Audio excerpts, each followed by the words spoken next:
Reform MP Rupert Lowe just destroyed the Ministry of Defense over billions in missing taxpayer cash. Let's watch him roast these bureaucrats, and then I'll react. I mean, I don't quite know where to start. When I look at this report, I don't think this tells you all of the leakage that's taking place. And when I look at the taxes that are being levied on farmers and small businesses that are forcing them to sell their farms and their businesses, and I look at this leakage, I mean, you talk about 1.5 billion here, I don't actually think you're probably capturing all of the leakage that's going on. So I think my question is to you, Jeremy. When I read in the NAA report, which I thought was excellent, and by the way, there is no room for complacency, as you said. I'm very glad to hear you're not complacent, because if I was on the end of a report like this, I'd certainly not be complacent. So when I read that the culture, let's look at the culture, a lack of trust between counter-fraud and police teams, and noted unclear lines of reporting, duplication, and missed investigative opportunities. I then read about siloed working between different teams, inefficiencies and duplication, and relatively few criminal investigations which tend not to be complex or serious. I then go on and I read something that really concerns me. We also found inconsistency in how seriously different parts of the MOD considered and responded to potential misconduct or fraud. Officials and police also told us that some areas of the MOD do not consider fraud to be a major risk and can be reluctant to engage. So I look at this, and I run lots of contracting business, we do lots of procurement, and I just don't think there's any joined up thinking evident here at all. And you're going to be spending a lot more than you're currently spending. Your whatever it is, 46 billion, is likely to go up to 75 billion. So if these endemic sort of cultural and structural inefficiencies continue, there's going to be more leakage, and therefore more taxes are going to be required on the private sector. So I think this is really very concerning. And I'd like to know, Jeremy, really, how are you going to improve this, and are you going to give it the seriousness that it requires? I said at the outset of this hearing, Mr. Lowe, that I take this seriously. There's absolutely no room for complacency. It's the heart of my job, the job of everyone on this panel, but the department as well, to make sure that we are maximising the value we get from every pound of taxpayers' spend. That requires the controls in place. It requires skills, it requires capability, but it does also require the right culture as well that you alluded to. I think some of the issues in the report, having spent a lot of time preparing for today, some of the issues sort of highlighted in the report reflect the complexity of the environment in which we are operating in the MOD. It is a very large, complex organisation. We have the military workforce, the civilian workforce. We have multiple different police forces that we are working with. But I want to assure you that I and the other senior leaders are placing great importance on the right culture of trust and collaboration. We have fresh leadership in the department, in the fraud defence team, and it's fantastic that we have Simon here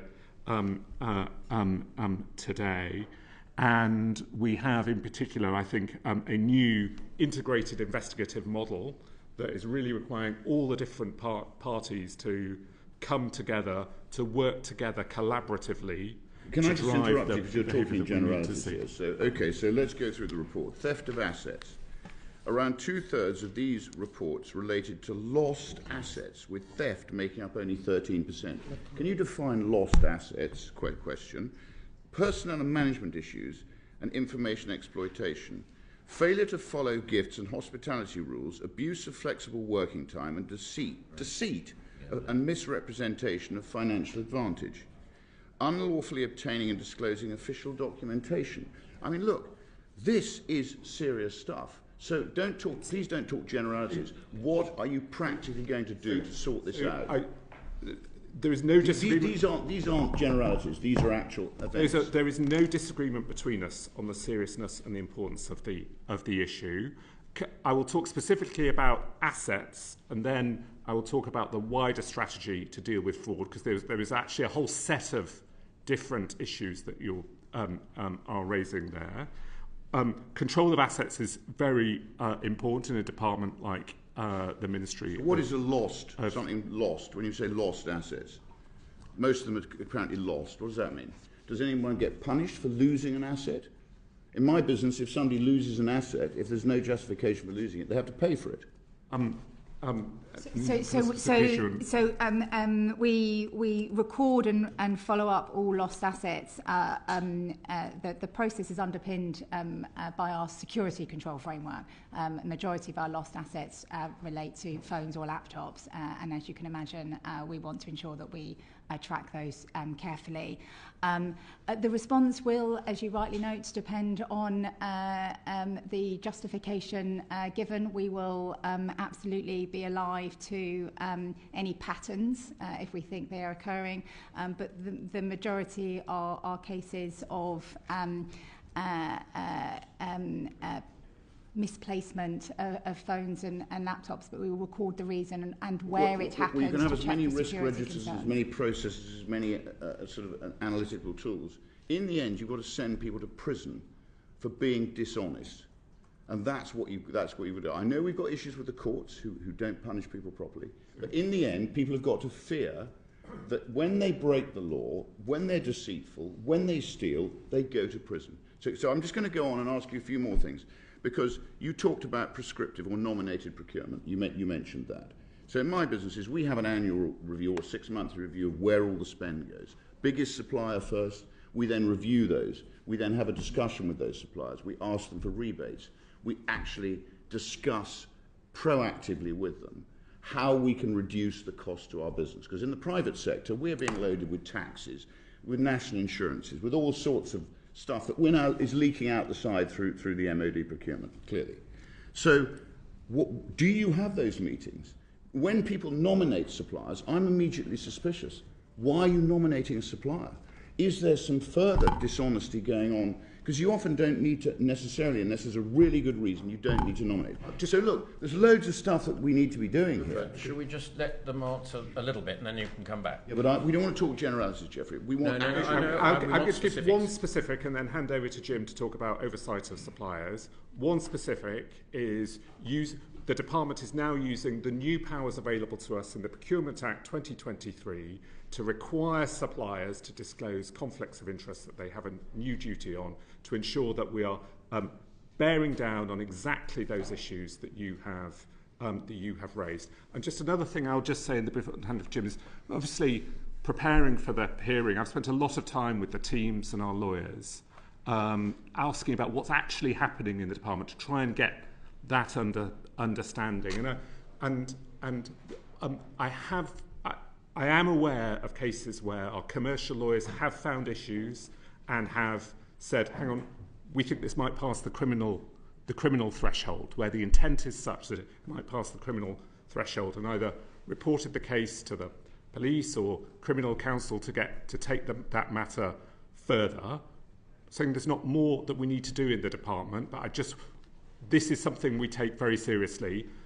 Mr. Lowe specifically asked about how we oversee and manage our relationship with suppliers. That's Jim's role, so I'll hand over to Jim. Briefly, please, Jim. We absolutely do robustly manage the performance of our suppliers to deliver to schedule, cost and time. We also, though, specifically pick up on this point around how they are managing fraud through reviews with them. So we check about their whistleblowing frameworks, their ethics, their supply chain risks, their modern slavery compliance, and we make sure, because your question was more broadly around culture, and obviously we have mandatory fraud and corruption training for kind of commercial staff, but we also set expectations on our supply chain that they also conduct that training. But on your whistleblowing line, for instance, if you run a whistleblowing line, you've got to make it effective. You had 1,037 cases, of which I think 363 ended up being properly investigated by the police. If you don't have a properly functioning whistleblowing line, people won't whistleblow. But anyway, I think I've I've covered that off.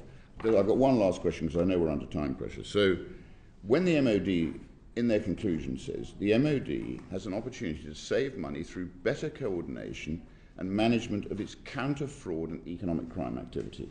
So Jeremy, in order to make that happen, you've got to not only change the culture, you've got to pull together all the departments so there is a common approach to how you're going to save the taxpayer money.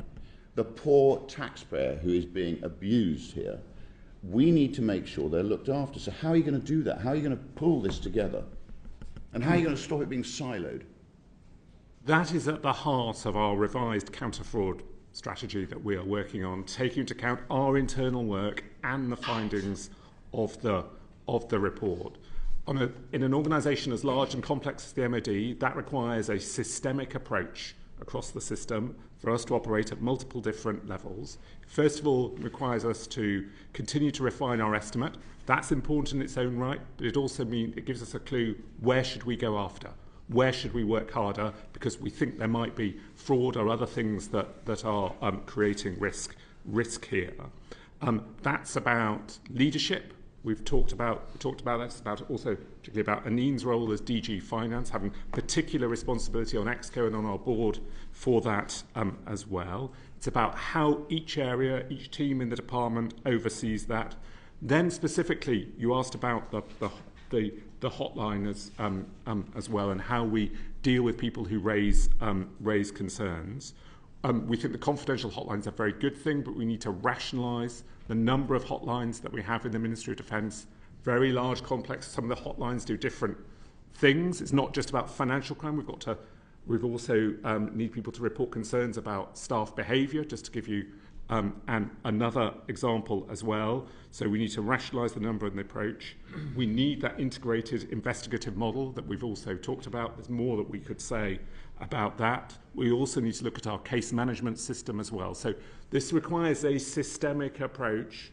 Ultimately, it also does require leadership, it requires culture, and it requires, including in hearings like today, because this is also a way for this hearing will be seen by many people in the Ministry of Defence. It also requires me to be saying today, this matters. This is something that all leaders in my department should be taking seriously. So well, just on that, perhaps you should start by getting your counter-fraud and the police teams to actually trust and work together. And that's your cultural problem. If people don't work together, nothing happens. So look, I think, Jeffrey, I've done my bit for now. Well, I'd just like to build on that. I've got 2 or 3 questions, very brief, pithy questions, and then I'm going to take a break. So just on that question, it does seem to me that there are too many organisations involved. There must be a case for rationalising all of this into one police force who does the job professionally. So why do we need all different police forces? Why don't we just have one service police and rationalise the whole thing? Mate, so first of all, there will be an element of constraint in relation to the criminal justice system where you receive the outcomes, whether it be service justice or whether it be criminal justice. So there will be a natural separation there between what the civilian police ourselves investigate and how we prosecute versus what the service justice. However, the work being undertaken at the moment by the Defence Police Secretariat supporting the Defence Police Board is looking at how to cohere better together the functionalities and the outputs of the service justice system. And myself, representing the MDP, colleagues from Fraud Defence are part of that conversation under a new governance structure.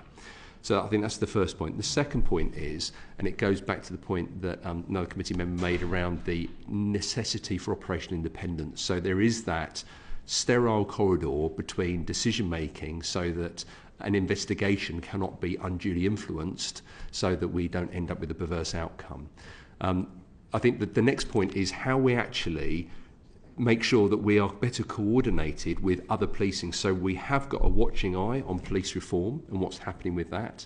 I myself have had conversations with Gavin Stevens as chair of the MPCC and we're engaged in watching how that works, and whatever function and format that takes in the future around investigation of fraud, we will make sure we are part of those conversations in the same way as we engage now with the Serious Fraud Office where necessary, or with the City of London Police as well. So certainly collaboration, regular engagement, but making sure that there is a structure that pulls all the levers across defence according to whether it be procurement, contract management, whether it be managing cultural change around recognising where risk and threat sits within defence, and the issues around loss of laptops and phones being not only a security risk but a financial risk as well. And that's where the cultural shift needs to take place. Wow. Rupert Lowe absolutely nailed that. He said exactly what every single hardworking taxpayer in this country is thinking.